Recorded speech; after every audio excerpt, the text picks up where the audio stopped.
Hello dear students, my name is Vishal Sharma and welcome to my YouTube channel जिसका नाम है विशाल physics classes. तो बच्चों, आज मैं क्लास 12 का पहला लेक्चर डिलीवर करने जा रहा हूँ। पहला लेक्चर क्लास 12 का सिलेबस बच्चों आपके साथ डिस्कस हो चुका है। तो सबसे पहला चैप्टर आपका है क्या? तो भाई सबसे पहला चैप्टर क्लास 12 का आपका है इलेक्ट्रोस्टैटिक्स। तो भाई ये इलेक्ट्रोस्टैटिक्स है क्या? एक तो बोलोगे सर पहला चैप्टर है, बट है क्या? इसको नाम इलेक्ट्रोस्टैटिक्स क्यों दिया गया, क्या मतलब है इसका? तो बच्चों मैं बताना चाहूँगा इलेक्ट्रोस्टैटिक्स, मैंने इसको ऑलरेडी थोड़ा सेपरेट करके लिखा हुआ है। इलेक्ट्रो का मतलब होता है चार्ज। क्या मतलब होता है बच्चों? इलेक्ट्रो का चार्ज। और स्टैटिक्स मतलब ठहरा हुआ, रेस्ट पे जो है।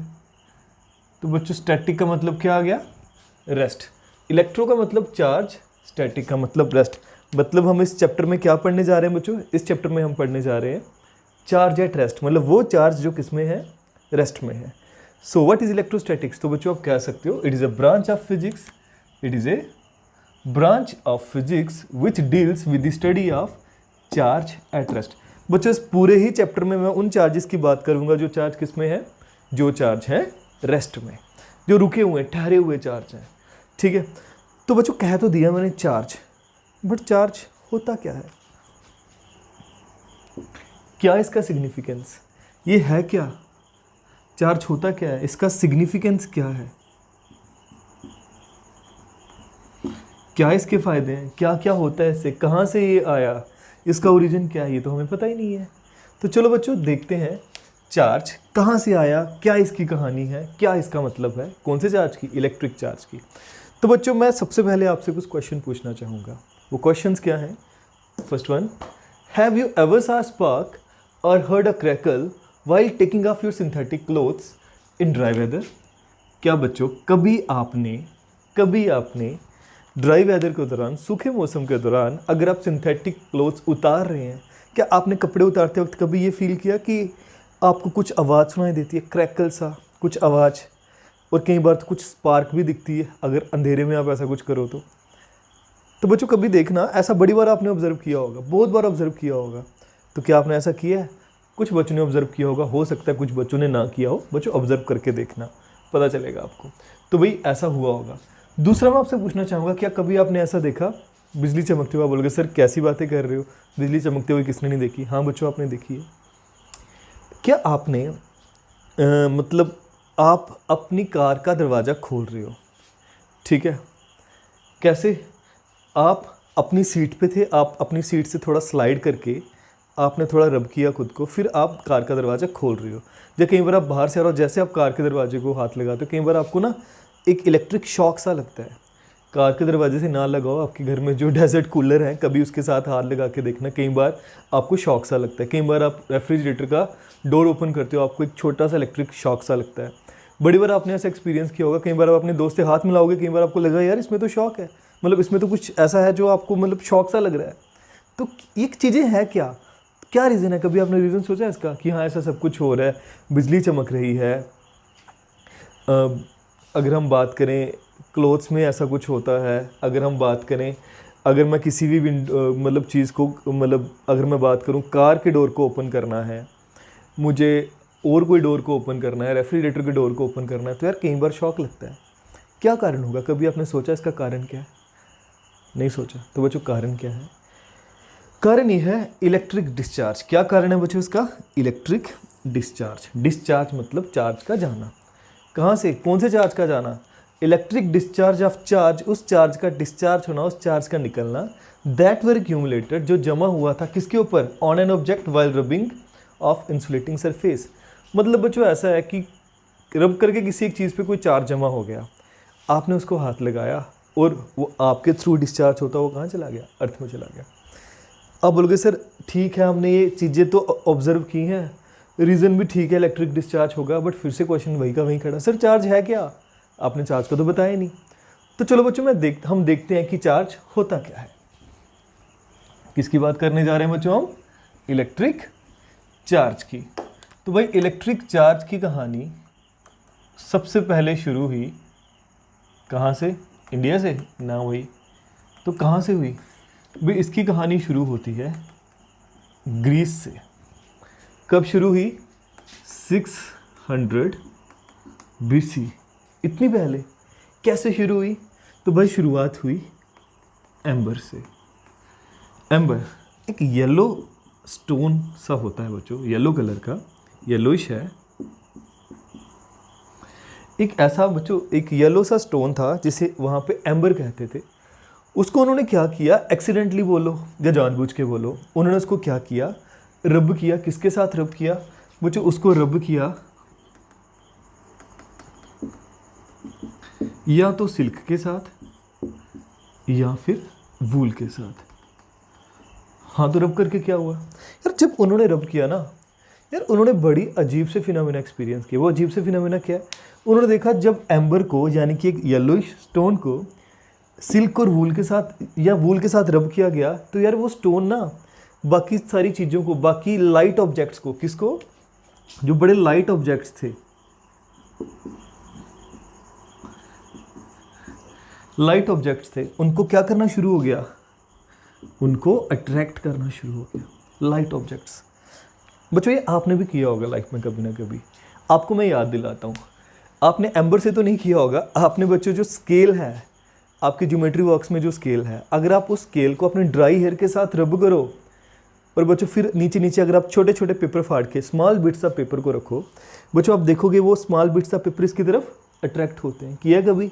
किया होगा आपने, पक्का किया होगा बच्चों, ऐसा हो ही नहीं सकता आपने ना किया हो। हमने तो बड़ी बार किया है भाई। तो भाई अगर ऐसा है कुछ तो भाई वो अट्रैक्ट कर रहा है, तो मतलब इसमें कुछ ना कुछ तो हुआ, पहले नहीं कर रहा था। जब रब किया मैंने ड्राई हेयर के साथ, अब भी अट्रैक्ट करना शुरू हो गया। तो भाई रब करके हुआ क्या? रब करके इसके अंदर कुछ तो ऐसा हुआ है कि भी ये बाकियों को अट्रैक्ट करना, लाइट ऑब्जेक्ट्स को अट्रैक्ट करना शुरू हो गया। तो मैं ऐसे बोलूँगा भाई ये क्या हो गया? ये चार्ज हो गया। हम किसे चार्ज कहते हैं? चार्ज मतलब कोई चीज़ पहले कुछ नहीं कर रही थी, अब कुछ करना शुरू हो गई, मतलब अब ये चार्ज हो गई। तो ये अगर मैं आपकी स्केल की बात करूं जिसको आपने रब किया और उसके बाद वो स्मॉल बिट्स ऑफ पेपर को अट्रैक्ट करना शुरू हो गया, तो मैं बोलूँगा आपका स्केल रब करने से क्या हो गया? चार्ज हो गया। कैसे हुआ, क्यों हुआ, वो अलग बात है, बट हाँ रब किया उसके बाद वो अट्रैक्ट करना शुरू हो गया स्मॉल बिट्स ऑफ पेपर। वैसे बच्चों जब एम्बर को उन्होंने रब किया वूल या सिल्क के साथ, वो भी लाइट ऑब्जेक्ट्स को अट्रैक्ट करना शुरू हो गया। तो लाइट ऑब्जेक्ट को अट्रैक्ट करना शुरू हो गया। तो इस प्रकार कहानी शुरू हुई चार्ज की। बट आप बोलोगे सर इलेक्ट्रिक चार्ज का क्या मतलब है? तो भाई अब मैं बताता हूँ इलेक्ट्रिक चार्ज का क्या मतलब है। चार्ज मतलब किसी को अट्रैक्ट करना, या मतलब बाद में आप देखोगे रिपेल करना भी। चार्ज मतलब कुछ करना, आप इसे ऐसे समझ सकते हो। बट इलेक्ट्रिक ये वर्ड कहाँ से आया? तो बच्चों अगर मैं इलेक्ट्रिक वर्ड की बात करूँ तो ये एम्बर से आया है। कैसे बच्चों?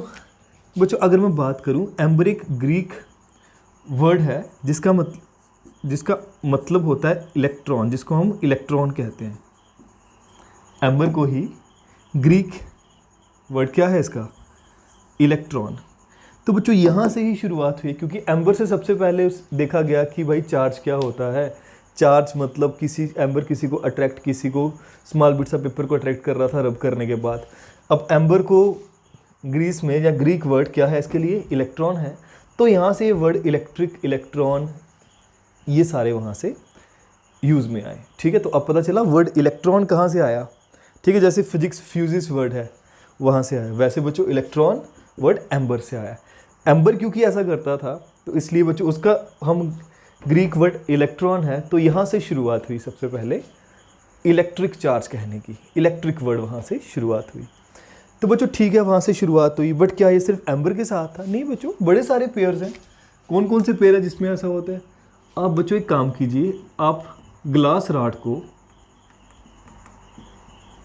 रॉड लीजिए, उसे रब कीजिए सिल्क के साथ, तो भी आप देखोगे ग्लास रॉड और सिल्क ये दोनों ही क्या करना शुरू हो जाएंगे? लाइट ऑब्जेक्ट्स को अट्रैक्ट करना शुरू हो जाएंगे। क्या सिर्फ इसी में होता है? नहीं बच्चों, आप एक और देख सकते हो। अगर आप प्लास्टिक रॉड लो, ग्लास रॉड को छोड़ के प्लास्टिक रॉड लो, उसको रब करो बच्चों कैट्स फर, बिल्ली के बाल, उसके साथ रब करोगे ना, तो भाई वो भी क्या हो जाएगी? वो भी स्मॉल बिट्स ऑफ पेपर को अट्रैक्ट करना शुरू हो जाएगी, मतलब ये भी चार्ज हो जाएगी। या आप एक काम करें, एबोनाइट रॉड लें, उनको आप रब कर दें, किसके साथ? उसको आप रब कर दें बच्चों वूल के साथ। तो भाई आप देखोगे ये भी क्या करना। तो बच्चों ऐसे बड़े सारे पेयर हैं, तो मैंने आपको 3 पेयर बताए, ऐसे बड़े सारे पेयर हैं जिनको अगर आप आपस में रब करो तो वो स्मॉल बिट्स ऑफ पेपर या लाइट ऑब्जेक्ट्स को अट्रैक्ट करना शुरू हो जाएंगे। मतलब शुरू हो जाएंगे अट्रैक्ट करना, मतलब क्या हो जाएंगे, चार्ज हो जाएंगे। तो भाई ठीक है, आप बोलोगे सर ठीक है, हमें ये पता चल गया कि चार्ज मतलब ये वर्ड कहाँ से, चार्ज है क्या, और इलेक्ट्रिक चार्ज का मतलब क्या है, मतलब कहाँ से ये वर्ड इलेक्ट्रिक आया है, और कहाँ कहाँ ये होता है जो मैंने आपको बताया कि हाँ इन पेयर्स में होता है। अच्छा बच्चों कुछ और चीज़ें समझना आप। मान लीजिए बच्चों आपके पास क्या है, आपने बच्चों क्या किया, आपके पास आपने ग्लास रॉड ली, आपने ग्लास रॉड ली, ध्यान से समझना मेरी बात। ग्लास रॉड को आपने सस्पेंड किया, क्या किया बच्चों, चलो मैं इसको थोड़ा सा ऐसे करता हूँ। आपने इसको सस्पेंड किया, किसके साथ, लटकाया, एक सपोर्ट के साथ, एक थ्रेड के साथ आपने बांध के इसको सस्पेंड कर दिया। ये क्या है बच्चों, ये ग्लास रॉड है, ठीक है। आपने इसको क्या किया, आपने इसको सिल्क के साथ रब किया, किसके साथ किया बच्चों, सिल्क के साथ रब किया। और आपने एक और ग्लास रॉड ली, उसको भी आपने सिल्क के साथ रब किया, और इन दोनों को आपने पास में रख दिया। क्या रख दिया बच्चों, आपने पास में रख दिया। मतलब जैसे ये बच्चों एक ग्लास रॉड है, ये ग्लास रॉड ऐसे सस्पेंडेड थी, इसके पास मैं एक और ग्लास रॉड लेके आ गया, इन दोनों को मैंने सिल्क के साथ क्या किया, एक कपड़ा लिया बच्चों मैंने, सिल्क, आपको पता है ये भाई क्या है, सिल्क है, इसके साथ बच्चों मैंने इन दोनों को रब किया। रब करके जब मैंने दोनों को पास लेके आया ना बच्चों, मैंने क्या देखा यार, ये एक दूसरे को रिपेल कर रहे हैं, ये इसको इधर धकेल रहा है और ये इसको इधर धकेल रहा है, ये दोनों एक दूसरे को क्या करेंगे, रिपेल करेंगे। बच्चों ये बिल्कुल वैसा है जैसे मान लीजिए कि ये मेरे पास एक ग्लास रॉड थी, लटकी हुई थी, सस्पेंडेड थी, मैं इसके पास दूसरी ग्लास रॉड लेके आया तो ये रिपेल करके, मैं जैसे लेके आऊँगा ये थोड़ा रिपेल हो जाएगा, और पास लाऊंगा ये थोड़ा और रिपेल हो जाएगा, ठीक है। क्या देखा, ग्लास रॉड एक दूसरे को रिपेल कर रही थी, जब उनको मैंने किसके साथ रब किया, सिल्क के साथ, इसको भी किया, इसको भी किया, ठीक है। आपको अब पता है, आप बोलोगे सर हाँ सिल्क के साथ रब किया है तो ये चार्ज हो गई होगी, ये भी चार्ज हो गई है, ये भी चार्ज हो गई है। जब दोनों चार्ज हो चुके हैं तो इनको जब मैंने पास रखा तो ये क्या कर रहे हैं, ये रिपेल कर रहे हैं, ठीक है। वैसे बच्चों मैंने क्या देखा, मैंने एक और चीज़ देखी, अगर मैं क्या करूं बच्चों, एक फिर से बच्चों एक रॉड लूं, बट इस बार मैं रॉड कोई और ले रहा हूं, इस बार मैं एक प्लास्टिक रॉड ले रहा हूं। क्या ले रहा हूं बच्चों, इस बार मैं प्लास्टिक रॉड ले रहा हूं, और इसको बच्चों मैं रब कर रहा हूं, और इसके पास एक और प्लास्टिक रॉड लेके आ रहा हूं, इसको भी मैंने रब किया था, इसको भी मैंने रब किया था, किसके साथ रब किया था बच्चों, कैट्स फर, कैट्स फर, बिल्ली के बाल आप समझ लीजिए, उसके साथ मैंने रब किया, ठीक है। अगर आपने घर में बिल्ली रखी है, रब करके देखना वो क्या करेगी, वो रॉड अगर प्लास्टिक की है तो वो बाकी सारे ऑब्जेक्ट्स को, लाइट ऑब्जेक्ट्स को अट्रैक्ट करना शुरू हो जाएगी, देखना कभी। फिर से बच्चों मैंने ऐसा किया, मैंने प्लास्टिक रॉड ली, उसको मैं उसके पास एक और प्लास्टिक रॉड लेके आया, दोनों को मैंने कैट्स फर के साथ रब किया था, मतलब इसको इसके साथ भी किया था, इसको भी इसके साथ किया था, मतलब दोनों चार्ज हो चुके हैं। जैसे मैं पास लेके आया ये भी रिपेल करना शुरू हो गया, क्या करना शुरू हो गया बच्चों, ये भी रिपेल करना शुरू हो गए, इसने भी रिपेल किया, और बच्चों इसने भी एक दूसरे को। अब क्वेश्चन अराइज होता है, सर ठीक है रिपेल किया, मतलब ग्लास रॉड रिपेल कर रही है, ग्लास रॉड वैसे क्या कर रही थी, ग्लास रॉड को जब मैं सिल्क के साथ रब कर रहा था तो और साइड पर रख रहा था, फिर ये ग्लास रॉड लाइट ऑब्जेक्ट्स को अट्रैक्ट कर रही थी, ठीक है। फिर मैंने 2 ग्लास रॉड ली, दोनों को सिल्क के साथ किया, वो दोनों लाइट ऑब्जेक्ट्स को अट्रैक्ट कर रही थी, बट जब उन दोनों को मैं पास लेके आया वो क्या कर रही हैं, रिपेल कर रही हैं। प्लास्टिक रॉड को जब मैं पास लेके आया वो क्या कर रही हैं बच्चों, वो भी क्या कर रही हैं, रिपेल कर रही हैं। बस देखते जाओ क्या क्या हो रहा है, ये भी क्या कर रही हैं, रिपेल कर रही हैं। फिर बच्चों मैंने क्या किया, फिर मैंने इन दोनों को, किसको, फिर मैंने यहाँ से प्लास्टिक रॉड ली जो मैंने कैट्स फर के साथ रब की हुई थी, फिर मैंने यहाँ से ग्लास रॉड ली जिसको मैंने सिल्क के साथ क्या किया था, रब किया था। ध्यान से समझने की कोशिश करना, मतलब ऐसा किया बच्चों मैंने कि ये मान लीजिए कि ये आपके आगे ग्लास रॉड जो कि सस्पेंडेड है किसी लाइट थ्रेड के साथ, जैसे भी आप मान लीजिए किसी भी तरीके से सस्पेंडेड है, लटकी हुई है, ग्लास रॉड है।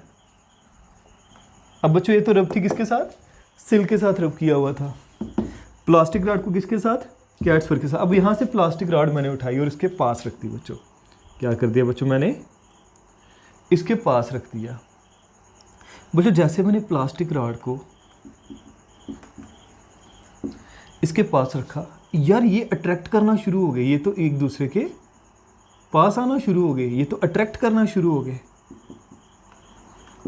ये क्या कर रहे थे, ये तो रिपेल कर रहे थे, ये एक दूसरे से दूर जा रहे थे, ये रिपेल कर रहे थे, ये भी रिपेल कर रही थी, बट ये फिर क्या करना शुरू हो गया, अट्रैक्ट। अब क्वेश्चन राइज होता है, यार किसी को अट्रैक्ट कर रहा है, किसी को रिपेल कर रहा है, चार्ज ये सारे हैं, ये रिपेल कर रहे हैं, मतलब दोनों को मैंने सिल के साथ जब रब किया तो ये दोनों एक दूसरे को रिपेल कर रहे हैं। तो यार यूनिवर्स में अगर मैं बात करूं, कोई दो चीज़ें अट्रैक्ट कर रही हैं और कुछ दो चीज़ें रिपेल कर रही हैं। यूनिवर्स में बच्चों अट्रैक्शन या रिपल्शन हमेशा किसके प्रति होती है, जो अपोजिट है आपसे। ठीक है, आप समझ सकते हो मैं क्या कहना चाहता हूँ। ठीक है, यूनिवर्स में ही अगर हम बात करें, जो चीज़ें अपोजिट हैं आप हमेशा उनकी तरफ अट्रैक्ट या आकर्षित होते हो। तो भाई यहाँ पे भी कुछ ऐसा होगा, अगर ग्लास रॉड एक जैसा चार्ज था, ये दोनों रिपेल कर रही हैं, इन पे एक जैसा चार्ज था, ये दोनों एक दूसरे को रिपेल कर रही थी, इन पे बच्चों अपोजिट चार्ज होगा, इसलिए एक दूसरे को क्या कर रही हैं, अट्रैक्ट कर रही हैं। तो मतलब पहले हमने समझा चार्ज कैसे होता है, रबिंग से बॉडी पे चार्ज आता है। और कैसे पता चलता है, रब किया, इस पे चार्ज आया। अब अगर ये दूसरे छोटे छोटे लाइट ऑब्जेक्ट्स को अट्रैक्ट करना शुरू हो जाए, मतलब ये क्या है, ये चार्ज हो चुकी है। फिर ये समझा बच्चों, क्या हमेशा इसमें अट्रैक्शन ही होगी, नहीं, आपने देखा एक जैसी चीज़ें बच्चों रिपेल करती हैं और अनलाइक यहाँ पे क्या कर रही हैं, अट्रैक्ट कर रही हैं। चलो बच्चों आपको इतना पता चला अब कि भाई क्या होता है, यहाँ पे अट्रैक्शन और रिपल्शन दोनों होती हैं, लाइक रिपेल करते हैं, अनलाइक अट्रैक्ट करते हैं। तो मतलब मैं कह लूँगा कि बच्चों इन पे लाइक चार्ज था, इन दोनों पे भी लाइक चार्ज था, बट इन दोनों पे क्या था, अनलाइक चार्ज। ठीक है, तो आपको ये पता चला लाइक चार्ज और अनलाइक चार्ज के बारे में। तो भाई लाइक क्या नाम दूँ, एक जैसे चार्ज और दो अपोजिट चार्ज, क्या नाम दे सकता हूँ, बड़े सारे नाम हो सकते हैं बच्चों। अब जैसे अगर मैं बात करूँ, ये अब इनके क्या नाम होंगे, तो भाई इसकी स्टडी की थी अमेरिकन साइंटिस्ट था बच्चों, एक अमेरिकन था, बेंजामिन फ्रैंकलिन। तो भाई ये अपने अकॉर्डिंग कोई भी नाम दे सकता था, ये इसकी स्टडी कर रहा था, बट क्या नाम दिया जाए। हाँ, दो लाइक रिपेल कर रहे हैं, अनलाइक अट्रैक्ट कर रहे हैं, बट क्या होगा, चलो देखते हैं। एक और बच्चों बड़ी अच्छी चीज़ देखी गई, वो क्या देखा गया, जब ध्यान से देखना, ग्लास रॉड को सिल्क के साथ रब किया, ये चार्ज हो चुका है, ये छोटे छोटे ऑब्जेक्ट्स को अट्रैक्ट कर रहा है। सिल्क भी क्या हो चुका है, चार्ज हो चुका है, ये छोटे छोटे ऑब्जेक्ट्स को अट्रैक्ट कर रहा है। बच्चों फिर मैंने क्या किया, मान लीजिए ये मेरे पास सिल्क है, ये ग्लास रॉड है, मैंने इसको इसके साथ रब किया, ये चार्ज हो चुका है, ये भी चार्ज हो चुका है, ये भी स्मॉल बिट्स ऑफ पेपर या स्मॉल ऑब्जेक्ट्स को अट्रैक्ट कर रहा है, ये भी लाइट ऑब्जेक्ट्स को अट्रैक्ट कर रहा है। अब बच्चों फिर से मैंने क्या किया, मैंने दोनों को पास लेके आया, बस मैंने पास रखा, अब मैं रब नहीं कर रहा, मैंने पास रखा।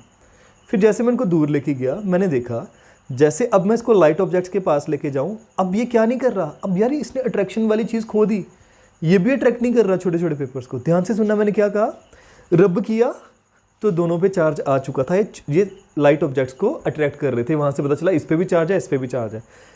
ठीक है, और इनके पास रखा, देखा ये अट्रैक्ट कर रहे हैं, मतलब इन पे एक दूसरे पे अपोजिट कुछ होगा, अपोजिट ही क्या करते हैं, अट्रैक्ट करते हैं। बट जैसे एक दूसरे के कॉन्टैक्ट में आए, मैंने इनको साइड किया, अब मैं देख रहा हूँ ये ना ये अट्रैक्ट कर रहा है किसी को, ना ये कर रहा है, और ना ये खुद एक दूसरे को अट्रैक्ट या रिपेल कर रहे हैं। तो जब मैंने इन दोनों को साथ में रखा, ये दोनों क्या थे, अपोजिट थे। पहले जब इसको पास रखा था ये अट्रैक्ट कर रहे थे, बट एक बार जैसे अट्रैक्ट हो गया, उसके बाद इन्होंने अपनी उस प्रॉपर्टी को लूज़ कर दिया, अब ये ना अट्रैक्ट कर रहे हैं ना रिपेल कर रहे हैं। तो आप बोलोगे सर ये दोनों अपोजिट तो थे, बट जैसे आपने इन दोनों को मिलाया तो कुछ ऐसा हुआ कि अब ये भी, इसका इफेक्ट भी जीरो हो गया, इसका इफेक्ट भी जीरो हुआ। ये दोनों एक दूसरे के अपोजिट थे, बट जब इनको आपने ऐड किया तो जीरो आया, अब ये कुछ नहीं कर रहे। ध्यान से सुनना मैं यहाँ पे जो कह रहा हूँ, अपोजिट थे, जोड़ा इनको, तो इनकी एडिशन से कुछ ऐसा हुआ, इनके मिलने से कुछ ऐसा हुआ कि अब ये भी अपने इस प्रॉपर्टी को चार्ज, मतलब ये भी अपने चार्ज को लूज़ कर चुका है, मतलब अब ये स्मॉल लाइट ऑब्जेक्ट्स को अट्रैक्ट नहीं कर रहा, ये भी अट्रैक्ट नहीं कर रहा। तो भाई मैं क्या नाम दूँ इनको, यूनिवर्स में हम कैसे मतलब क्या बोलूँगा इसको मैं, अपोजिट तो हैं, हमने लाइक भी देखा, अनलाइक भी देखा, और हमें ये भी पता है कि यार लाइक रिपेल करते हैं, अनलाइक अट्रैक्ट करते हैं, बट मैं क्या नाम दूँ, इनका नामकरण क्या किया जाए। तो बच्चों जब मैंने देखा कि इन दोनों को मैं मिला दूँ, उसके बाद ये कोई अट्रैक्शन रिपल्शन नहीं कर रहे किसी के साथ, मतलब ये दोनों न्यूट्रल हो चुके हैं, यानी कि इनका इफेक्ट जीरो हो चुका है। तो ऐसी क्या चीज़ है मैथमेटिक्स में जिनको मिलाने से जीरो आता है? तो बच्चों अगर हम बात करें, मान लीजिए अगर मैं कोई दो चीज़ें ऐड कर रहा हूँ, एक पॉजिटिव है जैसे +2 में मुझे -2 ऐड करना है, तो वो क्या आएगा? जीरो। तो भाई मैथ्स में इसका जवाब है हम दो अपोजिट चीज़ों को जब पॉजिटिव और नेगेटिव को जब हम ऐड करते हैं तो ही जीरो आता है।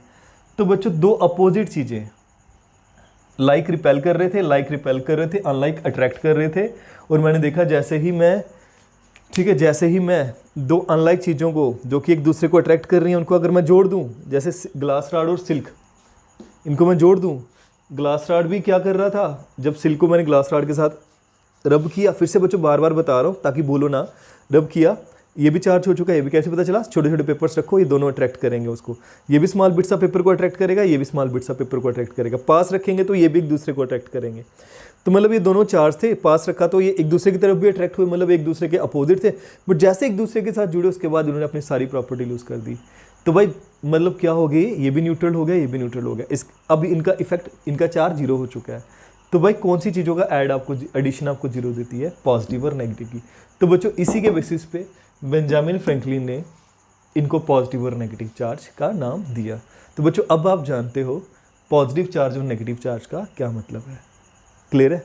एक बार बच्चों फटाफट आपको फिर से बताता हूँ ताकि आप भूलो ना। आपकी समरी इस लेक्चर की समरी क्या है? सबसे पहले बच्चों चलो मैं यहाँ पे बताता हूँ क्या समरी है इस लेक्चर की। इस लेक्चर से आपने क्या सीखा? इस लेक्चर से बच्चों सबसे पहले आपने सीखा, क्या सीखा बच्चों? चार्ज क्या है। ठीक है, कब हम बोलेंगे कोई एक बॉडी चार्ज हो चुकी है, कब हम बोलेंगे, कैसे पता चलेगा कोई एक बॉडी चार्ज हो चुकी है? बच्चों आप बोलोगे सर कोई एक बॉडी चार्ज हो चुकी है हमें तब पता चलेगा जब वो क्या करेगा? When it attracts light objects after, अभी फिलहाल मैं यहाँ तक रबिंग तक से ही बता रहा हूँ, आफ्टर रबिंग। क्लियर है? ठीक है, मतलब ये अगर आपके पास कोई ग्लास रॉड है, ग्लास रॉड, ये सिल्क है, इन दोनों को जब आप रब करो, रब किया अच्छे से, अब ये उसके बाद इसको मैं लाइट ऑब्जेक्ट्स के पास लेके गया, वो इसकी तरफ अट्रैक्ट होना शुरू हो गया, मतलब ये क्या हो चुका है? चार्ज। ये भी क्या हो चुका है? इसको भी अगर मैं छोटे छोटे पेपर्स के पास लेके जाऊंगा, ये भी क्या करेगा? उन पेपर्स को अट्रैक्ट करेगा, मतलब ये भी क्या हो चुका है? चार्ज। अब कैसे पता चला है कि लाइक अनलाइक? जब इन दोनों को आप पास रखोगे तो ये अट्रैक्ट करेंगे, मतलब इन दोनों पे अपोजिट चार्ज था। इन दोनों पे कौन सा चार्ज था? Opposite charge. लाइक चार्ज का कैसे पता चला? अपोजिट मतलब अट्रैक्ट, हमेशा अपोजिट ही अट्रैक्ट करते हैं, वहां से पता चला क्योंकि एक दूसरे को क्या करेंगे उसके बाद? अट्रैक्ट करेंगे। बट अगर मैं ग्लास रॉड को एक सिल्क के साथ, फिर से मैं ग्लास रॉड को लूं, उसको फिर से सिल्क के साथ मैं रब करूं, मतलब ये फिर से चार्ज हो जाएंगे, ये फिर से एक दूसरे को अट्रैक्ट करेंगे तो अपोजिट अट्रैक्ट करते मैं बोलूंगा भाई इन पे चार्ज क्या है? अपोजिट। और लाइक का कैसे पता चलेगा? अगर मैं इस ग्लास रॉड को इसके पास लेके आऊं तो वही रिपेल करेगी, मतलब इस पर लाइक चार्ज, इसको इसके पास लेके आऊं ये रिपेल करेंगे, मतलब इसके ऊपर लाइक चार्ज, तो लाइक अनलाइक का पता चला। अब कैसे पता चला कि पॉजिटिव और नेगेटिव नाम देना है? क्योंकि इनका सम हमेशा क्या हो रहा है? Sum equal to zero. तो किन दो चीज़ों का सम इक्वल टू जीरो होता है? पॉजिटिव, और उतना ही अगर मैं क्या कर दूं, जितना पॉजिटिव है उतना ही मैं नेगेटिव उसमें ऐड कर दूं, तो भाई फिर वो क्या आएगा? जीरो। तो बच्चों इसके बेसिस पे हमने चार्ज को नाम दिया पॉजिटिव और नेगेटिव। किसने नाम दिया? हमने क्या, मतलब बेंजामिन फ्रैंकलिन ने। बेंजामिन फ्रैंकलिन कहाँ से था भाई? अमेरिका से। हालांकि फ़र्क नहीं पड़ता वो कहाँ से भी हो, फिजिक्स में हम इसकी टेंशन नहीं लेते, हिस्ट्री थोड़ी पढ़ रहे हैं। क्लियर है बच्चों? तो बच्चों अब मैं आपके लिए लेके आया हूँ आपका अगला topic, gold leaf electroscope. But इससे पहले बच्चों मैं आपको, आपने जो अभी पढ़ा उसके बारे में थोड़ा और बताना चाहता हूँ। बच्चों आप अभी जानते हो चार्ज होता क्या है? अब इस लेक्चर में आपने अभी तक क्या देखा है? चार्ज होता क्या है, और चार्ज, इलेक्ट्रिक चार्ज आता कहाँ से है, उसका ओरिजिन क्या है, कितनी तरह के चार्ज होते हैं? दो तरह के चार्ज होते हैं, पॉजिटिव और नेगेटिव। पॉजिटिव और नेगेटिव नाम ही क्यों आया, आप इसके बारे में जानते हो। अच्छा बच्चों अब मेरा आपसे एक और क्वेश्चन है, किसी एक बॉडी पे चार्ज है, क्या आपको वो चार्ज दिखेगा? मान लीजिए ये आपके पास कोई ग्लास रॉड है, मैंने कहा ये चार्ज है, क्या आपको ये दिखेगा कहीं पे? क्या आपके इसके ऊपर दिखेगा कोई चार्ज बना हुआ? क्या आपको इसके ऊपर पॉजिटिव पॉजिटिव नज़र आएगा? नहीं बच्चों, दिखेगा तो नहीं। आप बोलोगे सर दिखता नहीं है, तो कैसे पता चलता है? बोलोगे सर उसको उसके पास लेके आ जाओ, छोटे छोटे पेपर्स के पास, उसको अट्रैक्ट कर लेगा। बिल्कुल सही है। बट बच्चों क्या हर बार हम वो स्मॉल बिट्स ऑफ पेपर या स्मॉल ऑब्जेक्ट्स देखेंगे? क्या हमारे पास ऐसी कोई डिवाइस नहीं है जिससे हम डिटेक्ट कर सकें कि किसी एक बॉडी पे चार्ज है या नहीं? तो भाई कौन सी डिवाइस है ऐसी? हाँ बच्चों, हमारे पास ऐसी कोई डिवाइस है। उस डिवाइस का नाम है gold leaf electroscope. Electroscope, electroscope मतलब चार्ज, इलेक्ट्रो का मतलब चार्ज होता है, मतलब एक ऐसी डिवाइस जो चार्ज को बताती है, चार्ज को दिखाती है कि किसी बॉडी पे चार्ज है या नहीं है। कैसी होती है डिवाइस? तो बच्चों ये डिवाइस है आपके सामने, बड़े एक सिंपल सा मैंने उसका डिवाइस बनाई है। अगर आप बच्चों यहाँ पे देखो इस डिवाइस में है क्या, ये एक फ्रेम है आपको जो बाहर नज़र आ रहा है, इट इज़ अ फ्रेम। इसके अंदर बच्चों ये जो आपको दिख रहा है this is a metal knob. ये जो आपको सर्कुलर गोल सा स्फेरिकल दिख रहा है ऊपर से, ये मेटल नॉब है। यहाँ से बच्चों आ रही है मेटल रॉड नीचे, यहाँ तक ये मेटल रॉड है बच्चों, vertical metal rod, it is a metal knob. ये सारा मेटल का है। और नीचे बच्चों ये जो आपको दो स्ट्रिप्स नज़र आ रही हैं, ये दो स्ट्रिप्स क्या हैं बच्चों? इनको हम कहते हैं ये क्या है? Two thin gold leaves, gold से। अब बच्चों बात यह है कि सर गोल्ड ही क्यों यूज़ किया, ये मैं आपको इसके बारे में बताऊँगा।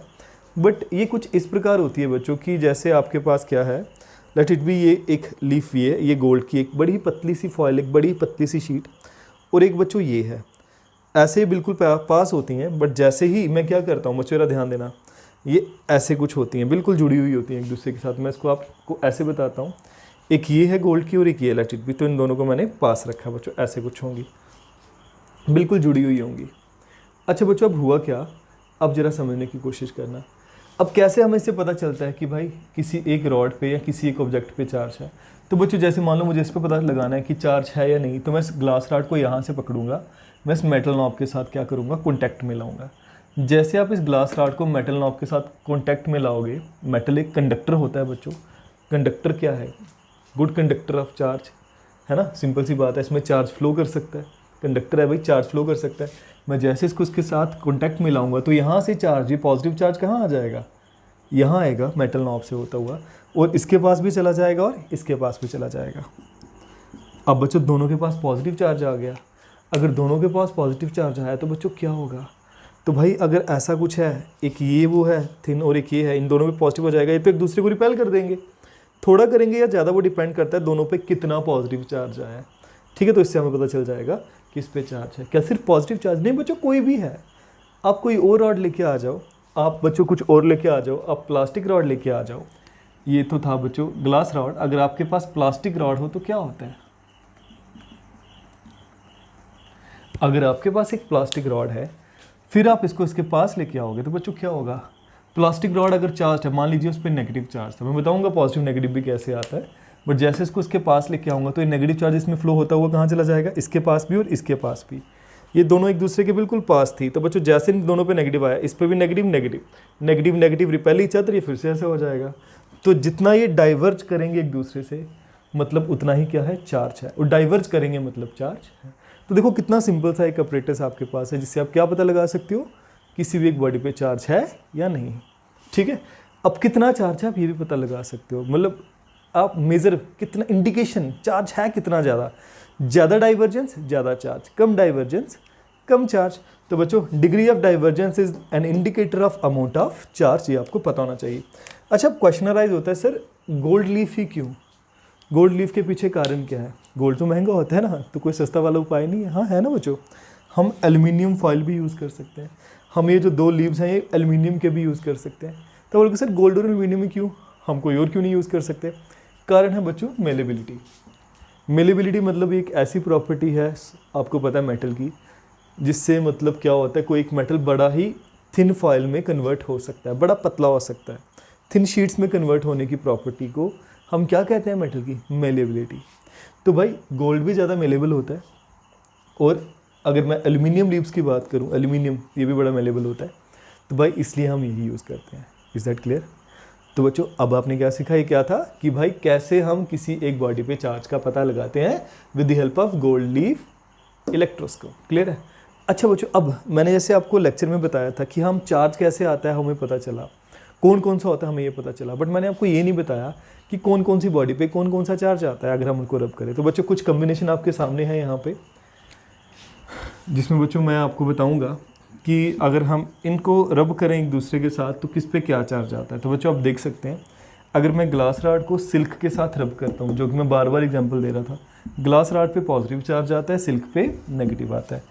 वूल को एबोनाइट या एम्बर को, ठीक है, फर और एबोनाइट, वूल और एम्बर, इनको अगर आप रब करते हो तो भाई क्या होता है, इस पे पॉजिटिव चार्ज आता है और इन पे आता है नेगेटिव चार्ज। वूल को प्लास्टिक के साथ रब करते हो तो बच्चों इस पे आता है पॉजिटिव चार्ज और इस पे आता है नेगेटिव चार्ज। हेयर, आपके सूखे बालों के साथ आप कॉम या किसी एक स्केल को जब आप रब करते हो तो बच्चों ड्राई हेयर पे पॉजिटिव आता है, कॉम पे नेगेटिव आता है। क्लियर है?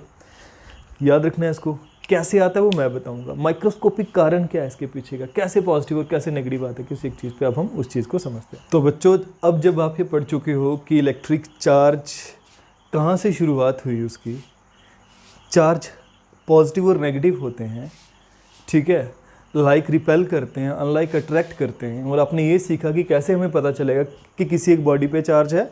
अब बोलोगे सर इलेक्ट्रोस्कोप यूज़ कर लें, गोल्ड लीफ इलेक्ट्रोस्कोप या एल्यूमिनियम लीफ से भी हम बात बना लेते हैं, और किस बॉडी पे कौन सा चार्ज पॉजिटिव नेगेटिव, ये मैंने आपको बताया। आपके दिमाग में एक क्वेश्चन हमेशा रहा होगा, वो क्वेश्चन क्या रहा होगा, सर हमें कैसा पता चलेगा कि किसी पे पॉजिटिव या नेगेटिव चार्ज है। और ग्लास रॉड पे और अगर सिल्क को मैं रब करता हूँ, मान लीजिए मैं ग्लास रॉड को किसके साथ रब कर रहा हूँ, सिल्क के साथ, और आपने सर कह दिया कि ग्लास रॉड पे आएगा पॉजिटिव चार्ज, इस पे आएगा नेगेटिव चार्ज, बट वाई, क्या कारण है कि इस पे पॉजिटिव इस पे नेगेटिव, किस पे कौन सा चार्ज आता है, ये हमें पता है। एक लाइक अनलाइक अट्रैक्ट रिपेल की बात हमें पता है, पॉजिटिव नेगेटिव की बात भी हम समझ लेते हैं, बट कैसे पता चलेगा कि भाई इसी पे पॉजिटिव इसी पे नेगेटिव, कारण क्या है।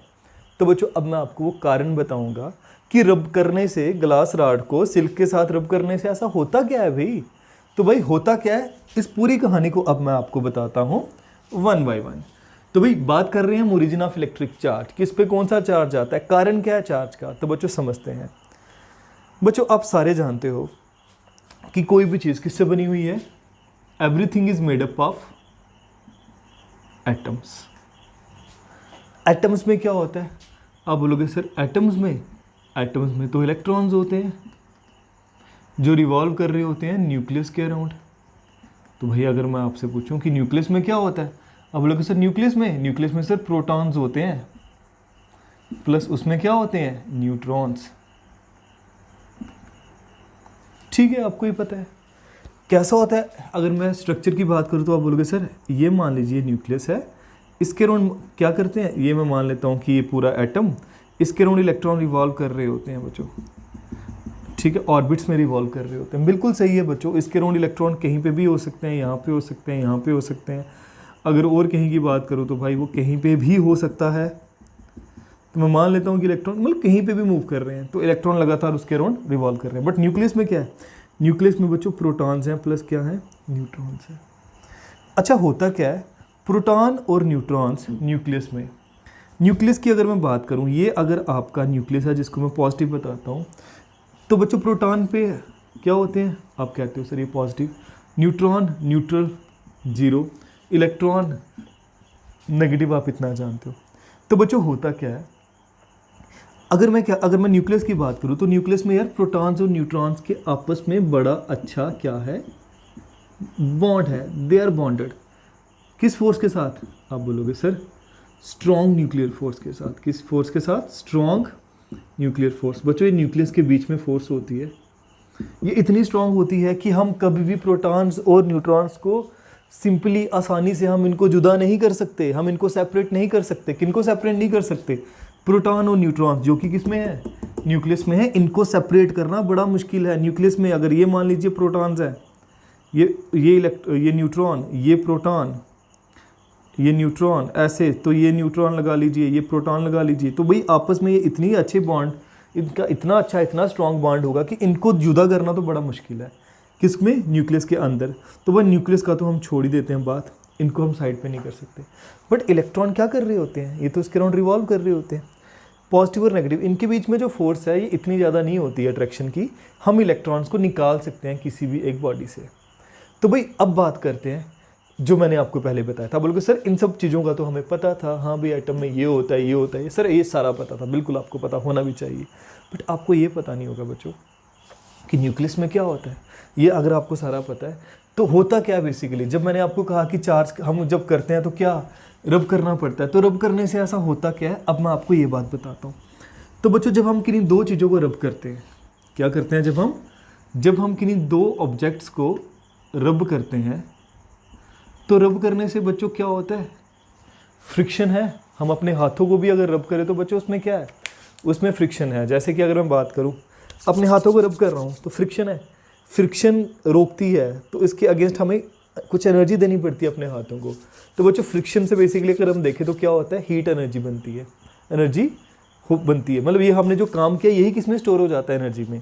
तो बच्चों कौन सी एनर्जी बनती है, हीट, रबिंग करने से, भाई रब करने से हीट एनर्जी बनती है। मैं इन शॉर्ट ये बोलूँगा। अब ये जो एनर्जी है, ये एनर्जी कहाँ जाएगी, ये एनर्जी बच्चों कोई भी चीज़ किससे बनी होती है, एटम्स के साथ। तो बच्चों ये एनर्जी किसके पास जाएगी, अगर हमने दो चीज़ों को, मैं इसी के साथ बच्चों एग्जांपल के साथ ही आपको बताऊंगा। अगर मैं ग्लास रॉड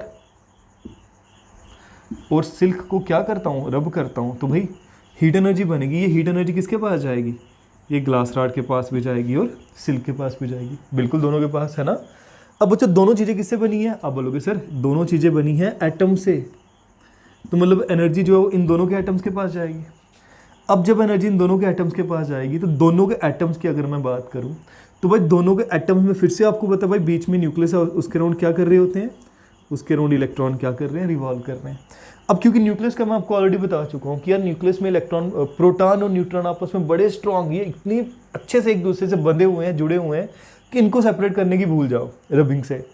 तो फिर क्या होता है, जब हम इन दोनों को रब करते हैं ना, तो ये जो एनर्जी है ना, ये एटम्स के पास जाएगी और एटम्स में जो इलेक्ट्रॉन्स है एनर्जी उनके पास जाएगी। किनके पास जाएगी, जो इन दोनों बॉडीज़ के बीच में जो एटम्स, हर एक चीज़ एटम से बनी हुई है ना बच्चों, तो भाई इनके एटम्स के पास जाएगी। एटम्स में है इलेक्ट्रॉन्स, उनके पास जाएगी। अब जब एनर्जी इलेक्ट्रॉन्स के पास चली गई है तो फिर क्या होगा, तो बच्चों दोनों के इलेक्ट्रॉन्स के पास एनर्जी चली गई। अब जब इलेक्ट्रॉन को एनर्जी मिलती है तो भाई क्या होता है, इलेक्ट्रॉन एनर्जेटिक हो जाएगा, सिंपल सी बात है। अब न्यूक्लियस का इलेक्ट्रॉन पे होल्ड होता है, पॉजिटिव और नेगेटिव के बीच में एक अट्रैक्शन होती है। अब इन दोनों बॉडीज़ में से अगर हम बात करें बच्चों, ग्लास रॉड की अगर मैं बात करूँ, इसमें क्या होता है, न्यूक्लियस का होल्ड अपने इलेक्ट्रॉन पे ज़्यादा नहीं होता। क्या नहीं होता, न्यूक्लियस का होल्ड अपने इलेक्ट्रॉन्स पे ज़्यादा नहीं होता, होता है but as compared with the silk के जो अगर मैं बात करूँ एटम्स हैं, उसमें जो न्यूक्लियस है, न्यूक्लियस का होल्ड अपने इलेक्ट्रॉन्स पे ज़्यादा है as compare to the glass rod. तो भाई जब दोनों के इलेक्ट्रॉन्स के पास एनर्जी गई, अब इसके न्यूक्लियस का होल्ड इतना ज़्यादा नहीं है, इसके न्यूक्लियस का होल्ड ज़्यादा, तो यार ये अपने इलेक्ट्रॉन को लूज़ नहीं करेगा, नहीं छोड़ेगा। बट ये क्या करेगा, ग्लास रॉड के जो इलेक्ट्रॉन्स हैं जब उनको एनर्जी मिली तो भाई ये क्या करेंगे, ये ग्लास रॉड से निकल के कहाँ चले जाएंगे, ये ग्लास रॉड से निकल के चले जाएंगे सिल्क के पास। कहाँ से निकल के कहाँ चले जाएंगे बच्चों, सिल्क के पास। तो बच्चों ये ग्लास रॉड से सिल्क के पास चले गए। कोई भी चीज़ शुरुआत में क्या होती है, न्यूट्रल होती है। क्या होती है, न्यूट्रल। तो भाई जब इसमें से इलेक्ट्रॉन निकल के यहाँ चले गए, ओवरऑल कोई एक चीज़ न्यूट्रल है, क्यों, क्योंकि इसमें जितना पॉजिटिव है उतना ही क्या है, नेगेटिव। इन दोनों को ऐड करोगे तो तब जाके कोई एक चीज़ न्यूट्रल होती है। पॉजिटिव प्रोटॉन की वजह से, नेगेटिव इलेक्ट्रॉन की वजह से, तो उन दोनों का सम यहाँ पे जीरो, मतलब यहाँ पे ये न्यूट्रल है, जितने प्रोटॉन उतने इलेक्ट्रॉन। तो भाई जब इसमें से कुछ इलेक्ट्रॉन यहाँ चले गए, कुछ इलेक्ट्रॉन यहाँ चले गए, तो यहाँ पे क्या ज़्यादा हो गया, अब बोलोगे सर ग्लास रॉड में प्रोटॉन्स का होल्ड ज़्यादा हो गया, क्योंकि इलेक्ट्रॉन निकल गए ना यहाँ पे। पहले दोनों बराबर मात्रा में थे, इसलिए ये न्यूट्रल था। जितने नंबर ऑफ प्रोटॉन्स थे शुरुआत में उतने नंबर ऑफ इलेक्ट्रॉन्स थे, जितना इसका नेगेटिव उतना इसका, मतलब ये शुरुआत में न्यूट्रल था। बट जब इसमें से इलेक्ट्रॉन निकल के यहाँ चले गए तो इसमें प्रोटॉन्स का होल्ड ज़्यादा हो गया। जब इसमें प्रोटॉन का इन्फ्लुएंस ज़्यादा हो गया, प्रोटॉन का होल्ड ज़्यादा हो गया, तो भाई ग्लास रॉड पे कौन सा चार्ज आ जाएगा, अब बोलोगे सर ग्लास रॉड पे पॉजिटिव चार्ज आ जाएगा, क्योंकि प्रोटॉन्स का चार्ज पॉजिटिव चार्ज। अब जिसके पास एक्सेस इलेक्ट्रॉन चले गए, इसके पास एक्स्ट्रा इलेक्ट्रॉन होंगे, इलेक्ट्रॉन ज़्यादा होने की वजह से इस पर कौन सा चार्ज, नेगेटिव चार्ज। तो बच्चों ये था कि ग्लास रॉड पे पॉजिटिव ही क्यों आता है और सिल्क पे नेगेटिव ही क्यों आता है। अब यही चीज़ बच्चों आप उन सारे कम्बिनेशंस के साथ कर सकते हो, जैसे प्लास्टिक रॉड, वूल, एबोनाइट, क्या, कैट्स फर, एम्बर और उसके साथ भी वूल। तो भाई आप इनके साथ ऐसा कर सकते हो। आप देख सकते हो कि किसी भी पॉजिटिव और नेगेटिव क्यों आया था, अब आप इस चीज़ को समझ सकते हो। तो बच्चों अब आपने सीखा ओरिजिन इलेक्ट्रिक चार्ज का क्या होता है। तो अगर अब आपसे कोई पूछे व्हाट इज़ इलेक्ट्रिक चार्ज, तो आप उसको ये डेफिनेशन दे सकते हो, what is the cause of electric charge, आप उसको ये बता सकते हो what is the cause of electric charge, आप बोलोगे it is due to the actual transfer of what, electrons from one material to another. Electrons का एक मटीरियल से दूसरे मटीरियल के पास जाना, यही कारण है किसका, चार्जिंग का। अब पता चला चार्जिंग बेसिकली होती क्या, वरना पहले आप बस देखते थे रब करने से कुछ हुआ है भाई, वो बाकियों को अट्रैक्ट कर रहा है, बट रब करने से हुआ क्या था, बेसिकली इलेक्ट्रॉन्स का ट्रांसफर हुआ था, इसी की वजह से ये सारी चीज़ें यहाँ पे हुई थी। Is that clear? ओके।